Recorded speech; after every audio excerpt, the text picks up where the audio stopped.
Vad gör det med oss när vi lär känna vår historia, vår bakgrund? Först väcker det känslor, starka känslor. Våra föregångare var verkliga människor.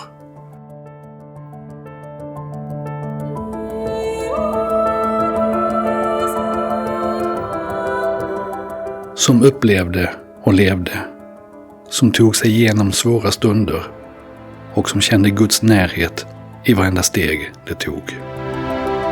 Källorna berättar. Då ska du tala djupt nerifrån jorden.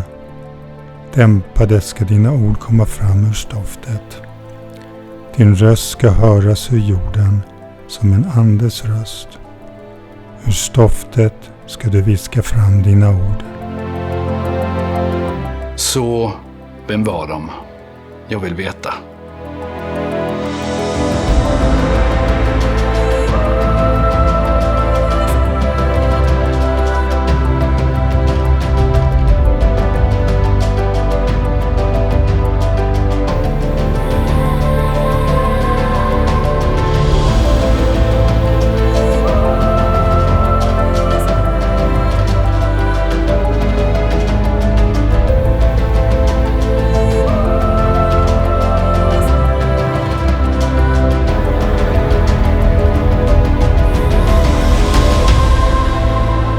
Jag vill börja den här berättelsen med en gripande historia som är talande för vad som mötte de första missionärerna. November 1851 blev Jens Hansen och hans kamrat William O. Anderson ordinerade till präster. Det kallades att öppna den danska ön Fyn för missionärsarbete. Jens berättar. En kväll när vi höll möte hemma hos mina föräldrar omringades huset av en pöbel utrustade med klubbor och andra tillhyggen. Någon hade erbjudit dem pengar för att spöa upp oss. Jag och William tog emot slag. Vi lyckades fly ut på fälten. Mina föräldrar blev dock kvar i huset. Våra bödlar gav sig på dem. Misshandlade och förnedrade dem på det sätt de kunde och ritade med krita på min fars rygg. Därefter fortsatte pöbeln att jaga mig och min kamrat. Vi gömde oss i ett dike bakom ett staket. Medan vi hörde hur det svor och uttalade hotelser om att det skulle slå ihjäl oss, bad vi böner om att Herren skulle slå dem med blindhet. Vilket han gjorde. De hittade oss inte. Framåt midnatt vågade vi oss tillbaka till mina föräldrars hus. Där sjöng vi och prisade och tackade Herren att vi funnits värdiga att utstå förföljelse för Kristi sak.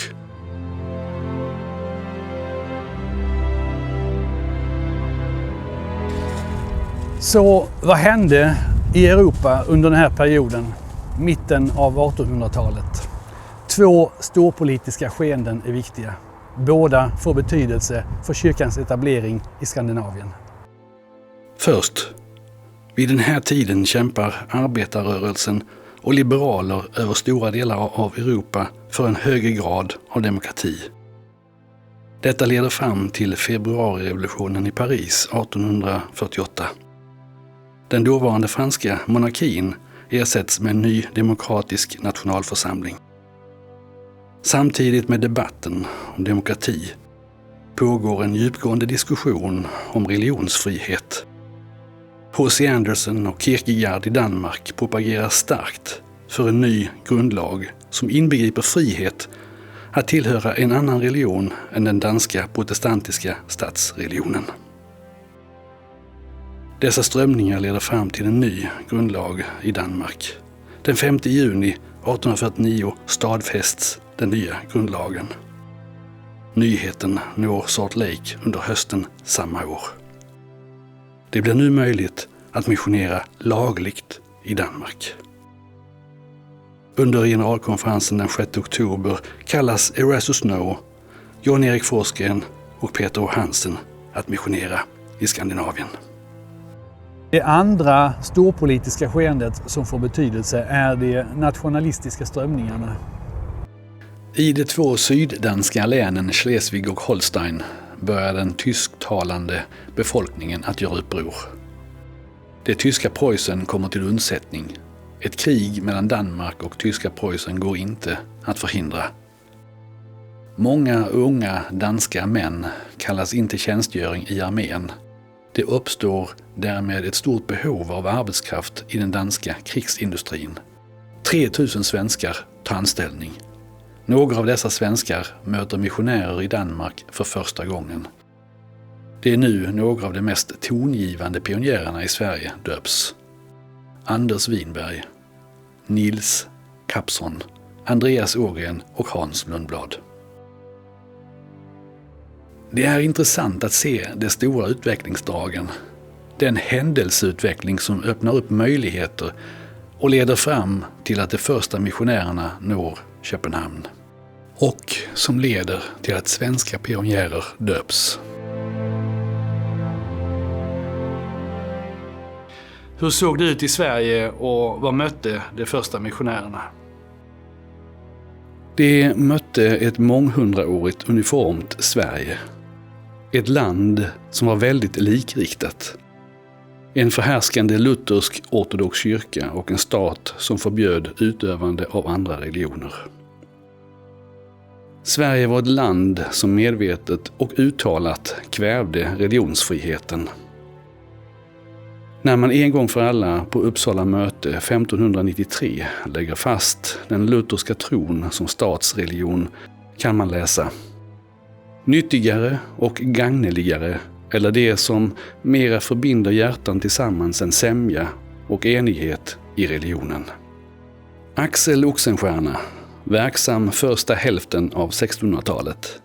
Han var arkitekten bakom vårt lands administrativa uppbyggnad och var en av vårt lands mest inflytelserika personer någonsin. Han sa följande: enigheten i religionen och den rätta gudstjänsten är den kraftigaste grundvalen till ett lovligt, sandräktigt och varaktigt regemente. I 1686 års kyrkolag slås det definitivt fast att alla medborgare i Sveriges rike skola bekänna sig endast och allenast till evangeliska lutherska tron. Vidare föreskrev kyrkolagen att den som avfölle från landets rätta religion skulle mista sitt ämbete, förvisas ur riket och aldrig njuta arv, rätt eller rättigheter inom Sveriges gränser.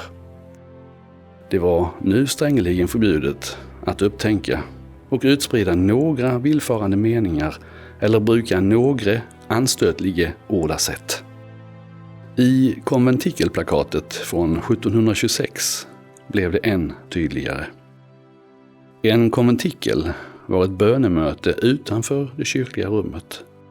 Där skrevs det tydligt in att brott mot konventikelplakatet skulle straffas första och andra gången med böter eller fängelse, tredje gången med landsförvisning på 2 år.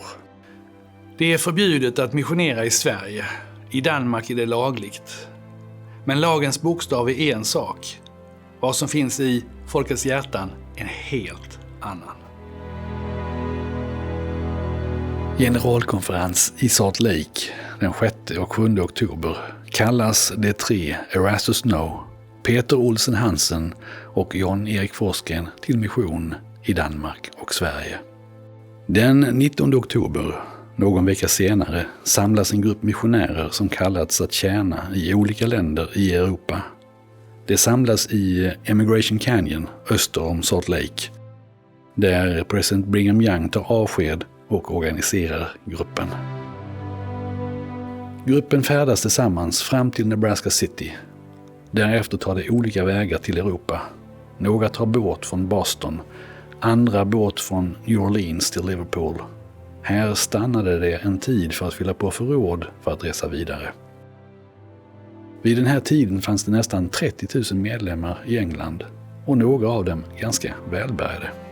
Den danske brodern Peter Hansen var bland de första att nå Liverpool den 8 april. Peter blir inte långvarig där. Ivrig att återvända hem fortsätter han direkt. Redan innan Erastus och John nått England ger han sig iväg vidare till Köpenhamn. Innan Peter lämnade Köpenhamn som ung man Då han vid det tillfället mönstrade på ett fartyg som sedan tog honom till Boston hade hans avsked från sin far varit fylld av konflikt och svåra känslor. Och mottagandet vid hemkomsten blev inte mycket bättre. Fylld av sorg, men med en fast övertygelse fortsatte han sitt arbete.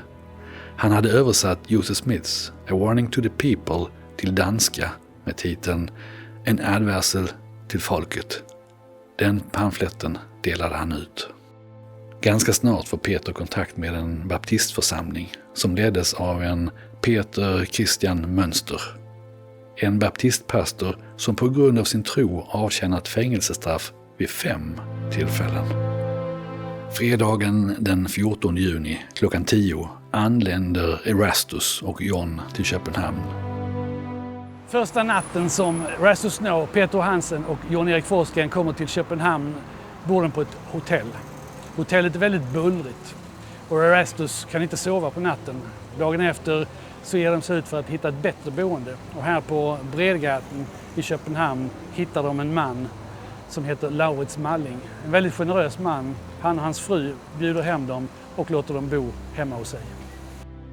Laurits och hans fru blir senare också medlemmar i kyrkan. Den 16 juni, söndag, då besöker de en baptistförsamling. Den grupp baptister som Peter och Hansen lärt känna tidigare. Och det blir sedan en mindre grupp medlemmar i denna församling som blir det första att låta döpa sig i Köpenhamn. Gruppen träffas för första gången den 21 juli i ett möte hemma hos en svensk familj. Hemma hos Peter och Anna Bäckström på Stora Kongensgade. Det dröjer dock till den 12 augusti, nästan 2 månader innan den här gruppen baptister döps. President Snow lät dem vänta med dop då han ansåg att de inte lärt sig tillräckligt mycket för att i dopet ingå förbund med Herren. I en dröm låter Herren honom veta att inte hålla dem tillbaka. Den 12 augusti döps 15 personer i Öresund, varav 2 svenskar, Anna Bäckström och Andreas Ågren. En vecka senare döps också Annas man Peter Bäckström. Erastus, Peter och John vilar inte en stund. Allt löper på i en rasande hastighet. Redan efter 5 dagar i Köpenhamn bestämmer sig John för att resa vidare till sitt hem i Gävle. När John återser sina syskon har det gått 18 år. John var 14 när han lämnade Gävle och hans bror var bara 4 år. Johns händelserika liv är värt en helt egen film. Men först lite kort om hans liv innan hans återkomst till Gävle. Som ung sjöman mötte han kyrkans missionärer i Boston. Där döptes han 1843. Några år senare träffar han Joseph Smith i Nauvoo.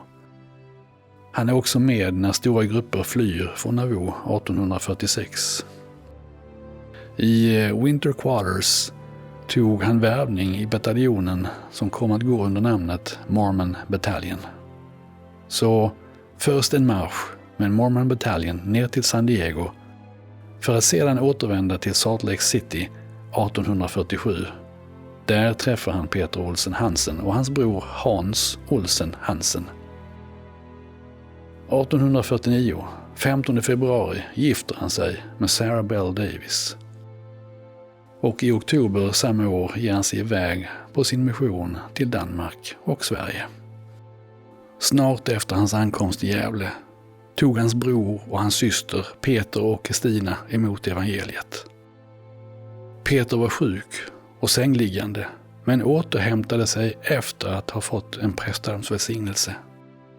Den 26 juli 1850 lät Peter döpa sig och han blev den första att döpas i hela Skandinavien.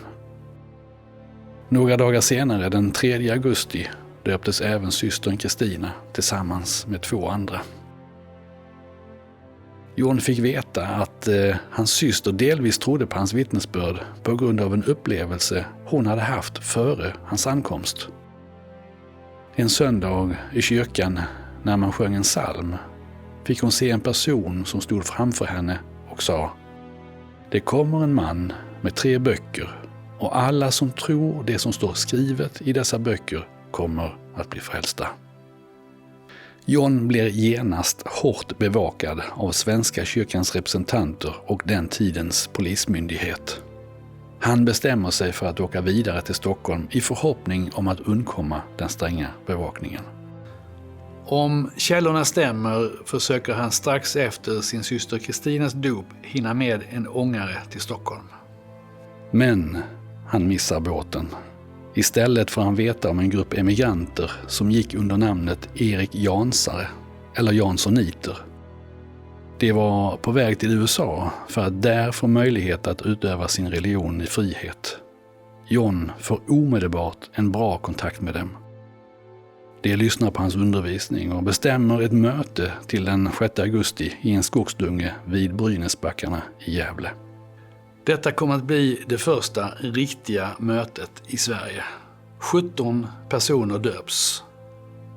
Dagen därpå bestämmer de sig för att hålla ett nytt möte på samma plats. Tisdagen den 7 augusti ordineras 2 äldster och en gren organiseras. Av denna händelse har vi tyvärr inga uppteckningar i kyrkans arkiv. Vi känner bara till den på hörsägen.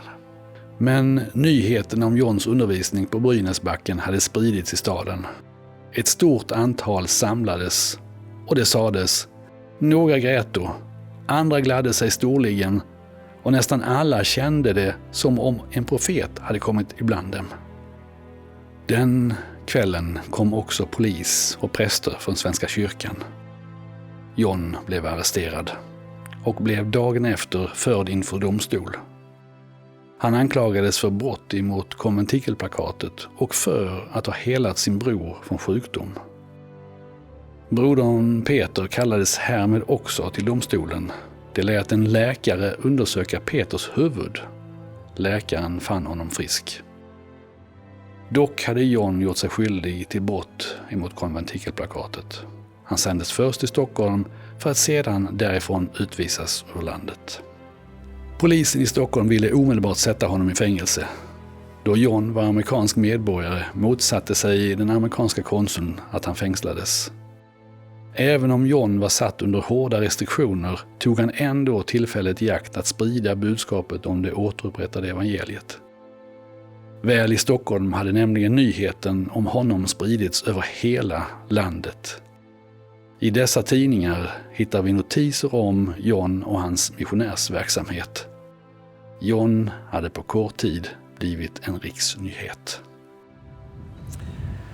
Här i Helsingör stannade båten till som skulle ta Jan-Erik Forsgren tillbaka till USA. Han utvisades från Sverige, åkte från Stockholm men mellanlandade här i Helsingör därför att här låg Öresundstullen. Varje båt som passerade här var tvungen att avlägga tull. På resan hade Jan-Erik blivit god vän med kapten. Och med kaptens goda minne så hoppade Jan-Erik i vattnet och simmade i land någonstans här vid kajerna i Helsingör. Dock hade svenska myndigheter varnat det danska för att John kunde tänkas rymma i Helsingör. Så John arresterades på nytt även här. Här får vi ta del av ytterligare bevis på att Herrens hand är med i verket. Erastus Snow hade kort tid efter ankomsten till Danmark sökt upp den amerikanska ambassadören Walter Forward och byggt upp en god relation till honom. Ambassadören Forward råkade vara i Helsingör just när John arresterades där. Då Forward hävdade att svensk lag inte borde kunna tillämpas på en amerikansk medborgare i Danmark borde John släppas fri, och så blev det. Den 18 september får han skjuts av den amerikanska ambassadören tillbaka till Köpenhamn. Den 25 september blir han grenspresident i Köpenhamns gren. Under hösten hyr man först ett rum på Vingardssträde i den absoluta stadskärnan i Köpenhamn. Här organiseras den första grenen i Danmark med 50 personer närvarande. Det är den 15 september, bara några dagar innan Johns återkomst till Köpenhamn. Kort tid därefter bestämmer sig Erastus för att hyra en större lokal som kan ta fler besökare. Mötena ska för första gången öppnas upp för en större allmänhet. På en parallellgata, Lille Kongensgade, hyr man av en man med namnet Nem en större lokal. Något halvår senare har medlemsantalet ökat så snabbt att man hyr ytterligare en lokal i Kristianshavn. En lokal som har en av de större statskyrkorna i Köpenhamn som sin närmsta granne, Vor Frälsers Kirke. Båda lokalerna drabbades svårt av mobbens förföljelse, med vandalisering och misshandel av kyrkans medlemmar. Vid ett tillfälle bestämde sig Erastus för att sätta ner foten och ge svar på tal. På Erastus signal kastade några välväxta medlemmar handgripligen ut fridstörarna på gatan, och därefter fortsatte medlemmarna sitt möte. På Lille Kongensgade blev man nöd och tvungen att tillkalla militär som med dragna bajonetter höll vakt under tiden mötet pågick. Efter att John Erik Forsgren avlösts från sitt kall som grenspresident i Köpenhamn i december 1850 åkte John och Andreas Ågren till Roskilde. Där hyrde de en lokal. Tyvärr hann de bara hålla några få möten innan mobben gjorde det svårt även här. I källorna kan vi läsa hur John återigen måste utstå svår misshandel. Det står att han fick utstå mobbens misshandel till sena timmen. Ända tills polisen under falsk förevändning att de ville rädda honom satte honom i fängelse. Dagen därpå skickades John och Andreas ut ur staden. Borgmästaren skrev att det inte fanns stöd i lagen för detta, men att det var nödvändigt för att behålla lugn och ordning i staden. Trots dessa fruktansvärda erfarenheter i Roskilde åkte det nästan omgående vidare till Usseröd, just norr om Köpenhamn. Här stöter det återigen på motstånd.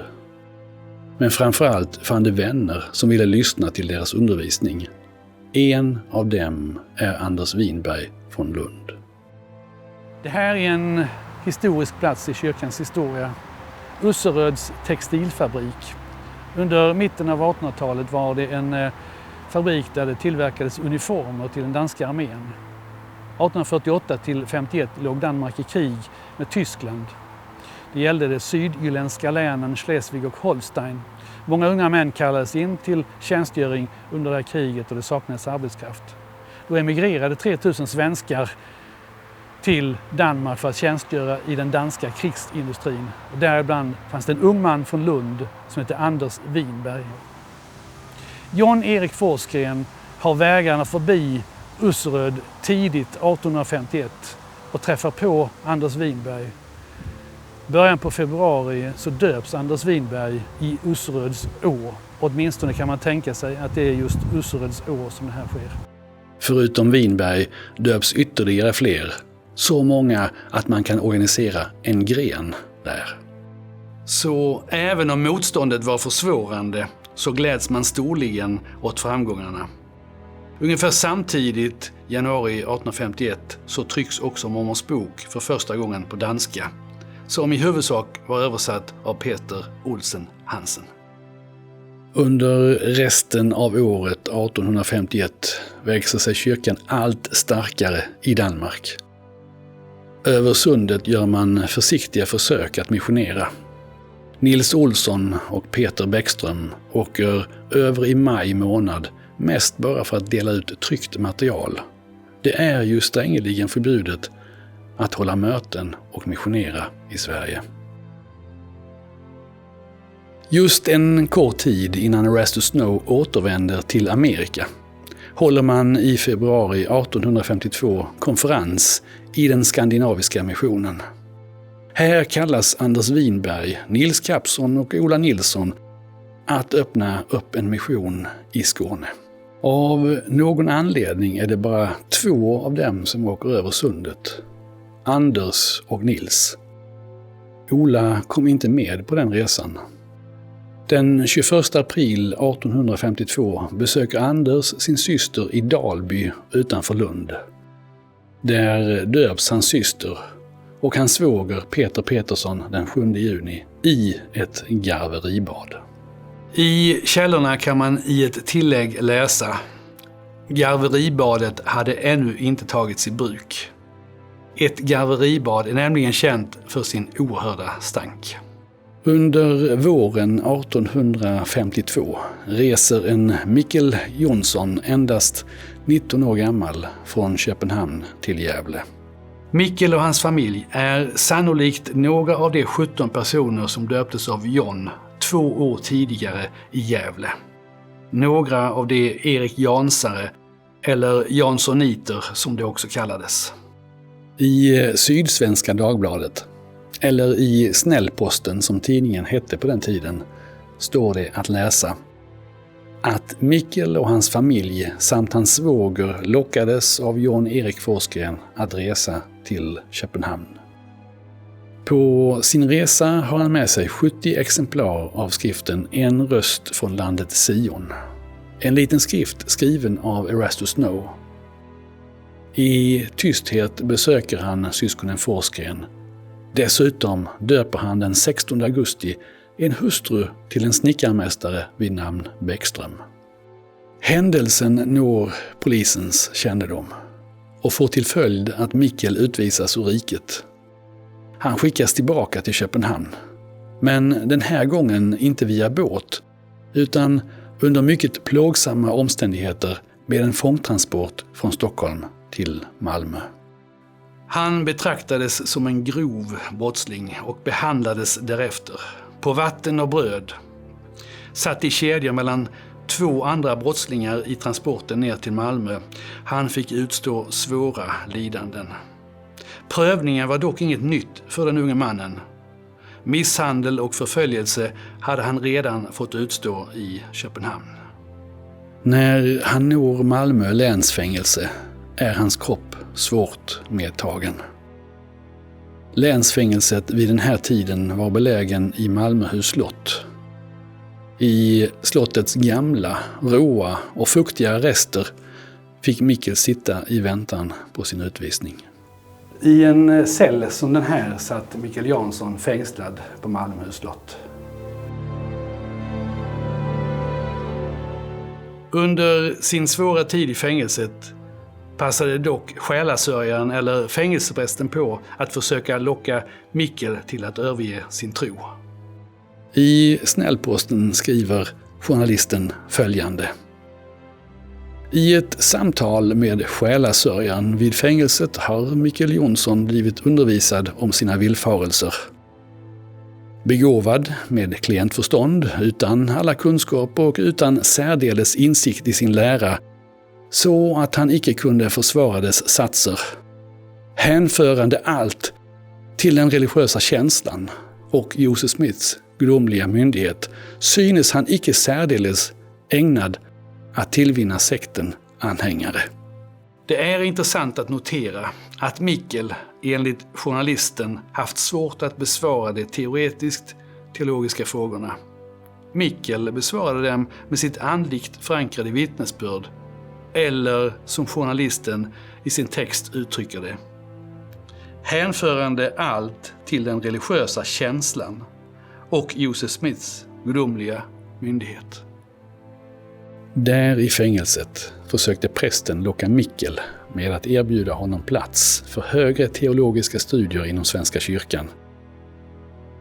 Mikkel svarade: "Ni får mig att tänka på den fine Herrn som kom till Jesus då han fastat 40 dagar och var hungrig." Prästen svarade: "Vad fals! Liknar du dig själv vid Jesus och mig vid djävulen? Du ska ut ur landet." Den 10 september 1852 utvisas han till Danmark. Slutet av 1852 förbereder sig en grupp på cirka 300 personer för att göra den långa, mödosamma resan till Saltsjödalen. Det är den första av många 100 kompanier av emigranter. Under sista halvan av 1800-talet emigrerar cirka 40 000 sista dagars heliga från Skandinavien. Av det som emigrerar till USA mellan 1852 till 1873 var nästan hälften medlemmar i kyrkan. I de svenska historieböckerna hittar vi ingenting om detta. Den 20 december 1852 lämnade de första emigranterna Köpenhamn för resa mot Hamburg och sen från Hamburg till England. Första gruppen lämnade 1852, det var Jan-Erik Forsgren som ledde dem. Året därefter ledde Anders Winberg en grupp på nästan 300 personer, bara 2/3 kom fram till Salt Lake. Det var svåra umbäranden och resan krävde sina offer. Henning Bender, som tidigare var stadsarkivarie i Aalborg och chef över det danska udvandrararkiv och universitetscensor i historia. Honom träffade jag i hans hem i Näxö på Bornholm för en kort intervju. Henning är inte medlem i kyrkan, men han är förmodligen en person som vet mest om vår kyrkas historia.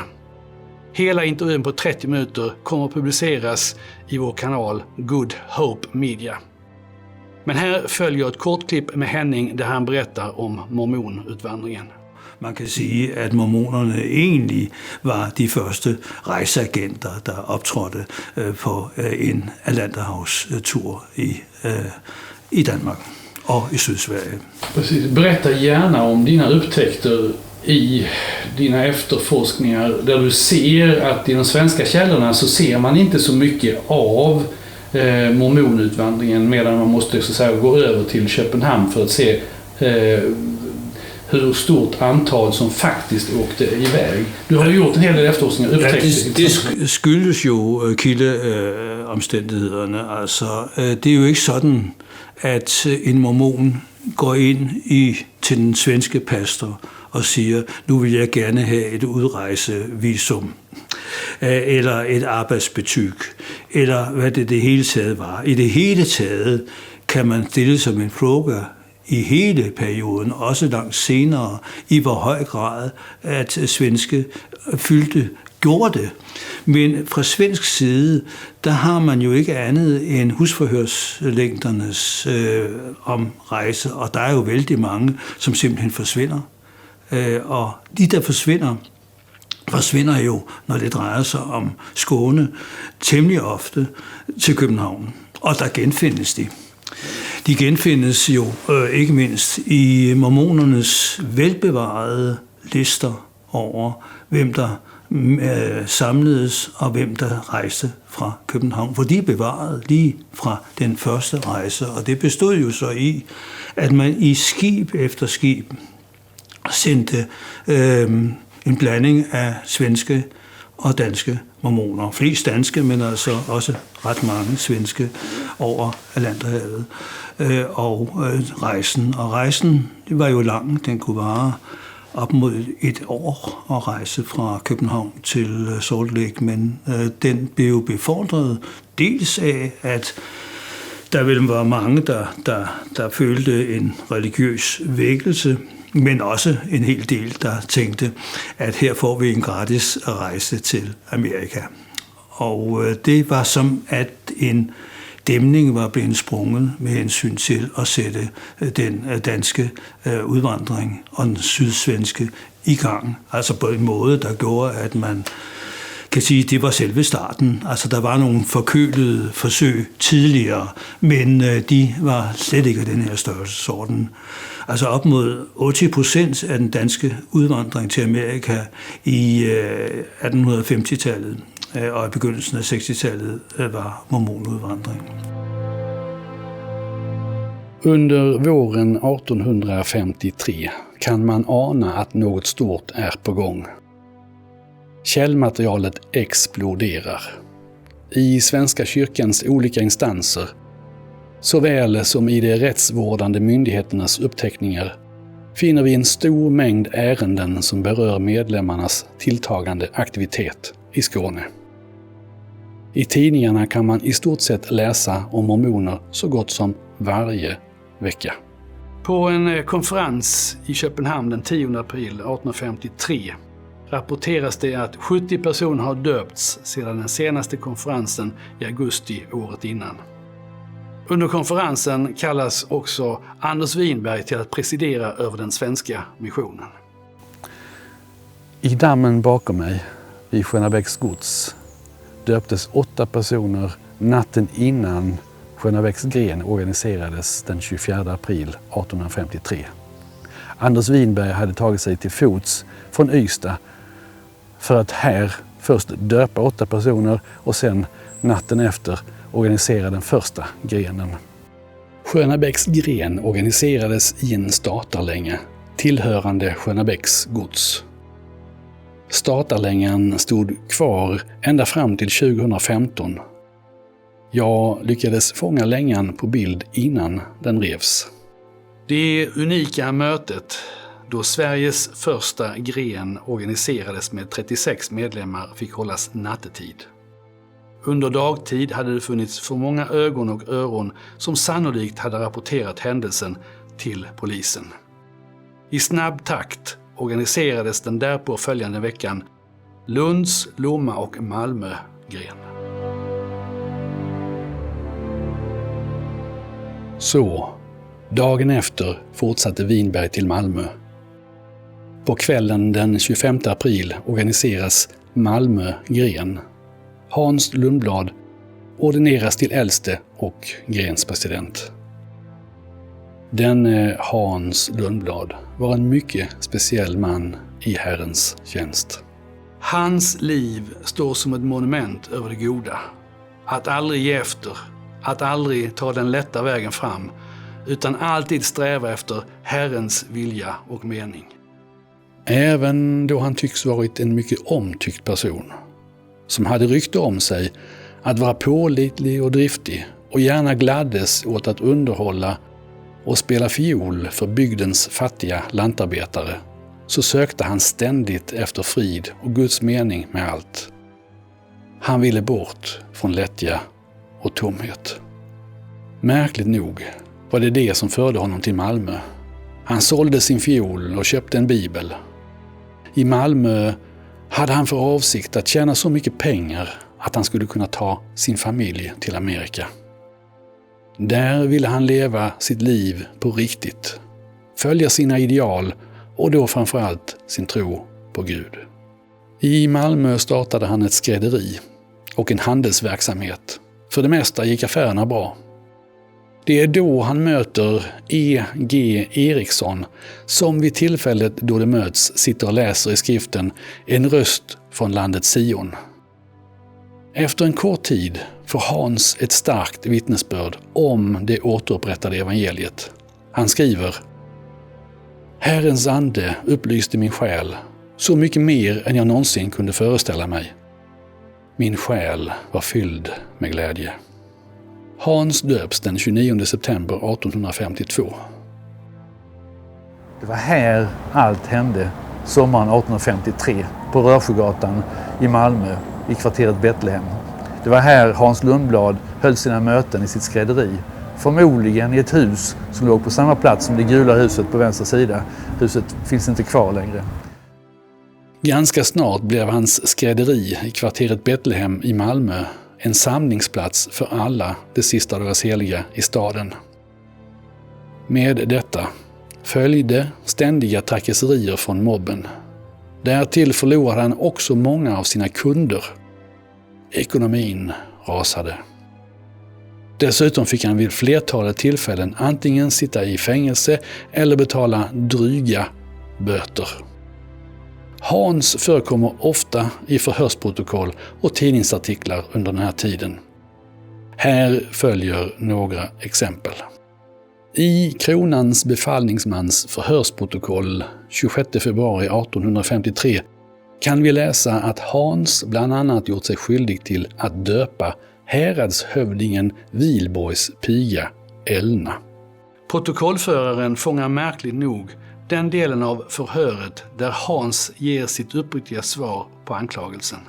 Föreställ oriktigheten av detta hans förfarande och åtvarnad att avstå från sina villomeningar samt under alla om påföljderna hans beteende kan medföra, förklarade Lundblad synbarligen rörd och med tårar i ögonen det han väl visste, det han brutit mot världslig lag, men kunde icke, som orden fullo, bryta sitt förbund med Gud, utan ville hellre lida förföljelse här i världen och för att undgå vidare uppmärksamhet avflytta till Köpenhamn och därstädes söka sig arbete.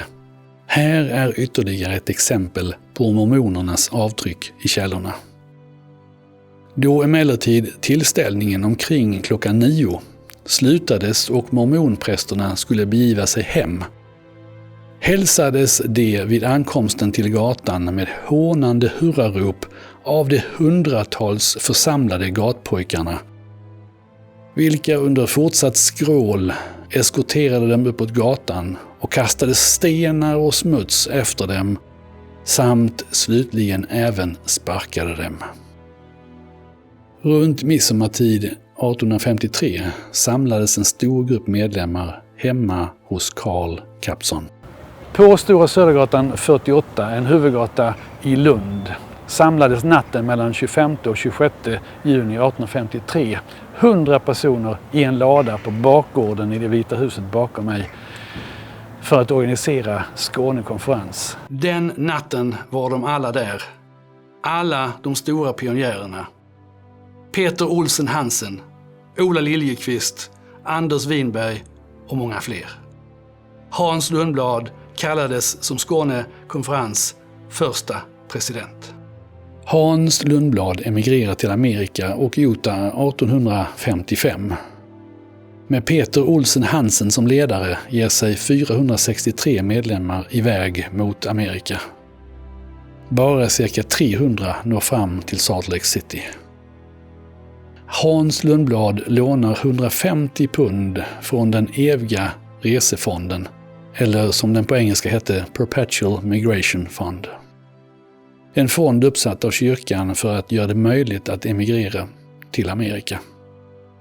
Det kom att bli en skuld som jagade honom resten av livet. Livet i Utah blev hårt för honom och hans familj. Han drogs sedan unga år med en sjukdom och orkade därför inte arbeta i samma utsträckning som tidigare. Skulden fick han aldrig möjlighet att betala tillbaka. Han dog 1868. Hans liv står som ett evigt vittnesbörd om frälsaren Jesus Kristus. Vad han än utsattes för i livet gav han aldrig upp sin tro på Kristus. Han bar en inre vetskap om att det är Herren som leder sitt verk. Han var vår himmelske faders trogne tjänare. De första sista dagars heliga fick betala ett högt pris för sin tro. Deras vittnesbörd ekar ljudligt genom historien. De fick förståelse för djupet i de ord som Kristus gav till Joseph Smith i Liberty-fängelset. Lärarna förbunden, kapitel 122, vers 7. Min son, att allt detta ska giva dig erfarenhet och tjäna dig till godo. Emigrationen till Utah tar ordentlig fart de därpå följande åren. Men mer om det i nästa film. Under 2025 kommer nästa del i kyrkans historia att spelas in. Att göra den här typen av produktioner kräver resurser. Du får hemskt gärna stödja kanalens verksamhet via betalningstjänsten nedan. Den finns i beskrivningen här under. Och gillar du det du ser på kanalen Good Hope Media får du hemskt gärna också klicka på prenumerationsknappen.